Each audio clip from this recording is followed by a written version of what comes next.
রাগের মাথায় আমি আমার সবচেয়ে প্রিয় টিমমেটকে হারিয়ে ফেলেছিলাম। আর জানো সবচেয়ে খারাপ ব্যাপারটা কি ছিল? যাওয়ার আগে সে এমন একটা কথা বলেছিল যেটা আজও আমার মনে আছে। প্রতিটা স্কোয়াডেই একটা না একটা নাম্বার 4 থাকে, যার গেম প্লে খুব একটা ভালো না, সে কোনো প্রো প্লেয়ার না, পাগলের মতো কিলও করতে পারে না, কিন্তু তবুও পুরো স্কোয়াডের প্রাণটা যেন সেই হয়। আমাদের স্কোয়াডেও ঠিক এমনই একজন ছিল। সে একটু নুব ছিল, রাজ দিতে ভয় পেত, আর প্রতি 2 মিনিট পরপরই কোনো না কোনো আজগুবি কথা শুরু করে দিত।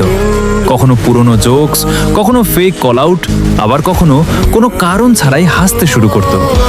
সত্যি বলতে ওর এসব পাগলামির কারণেই আমাদের গেমটা এত মজার হয়ে উঠত। আর যখনই আমরা মারা যেতাম সবার আগে রিকল করানোর চেষ্টা করতো সেই। একদিন আমরা একটা টুর্নামেন্ট ম্যাচ খেলছিলাম। সেদিন ওকে যেন অন্যরকম লাগছিল, জানি না কেন আমাদের থেকে একটু দূরে দূরে থাকছিল। রাগ করে আমরা একসাথে বললাম, ভাই আজ এত দূরে দূরে খেলছিস কেন? সে শান্তভাবে বলল, আমার ফোনের রাশ ঠিক মতো সামলায় না, তাই সেফ খেলছি। আমরা বললাম, আমরাও তো সেফ খেলছি। হঠাৎ শত্রুরা চলে এলো, একসাথে আমরা 3 জনই মারা গেলাম। এখন শুধু নাম্বার 4 বেঁচে ছিল। আমরা স্পেকটেট করতে করতে রাগের মাথায় ওকে অনেক কথাই শুনিয়ে দিলাম। সে কিছুক্ষণ চুপ করে রইল, তারপর শুধু এতটুকুই বলল, তোরা কত বড় প্রো প্লেয়ার সেটা আমি জানি।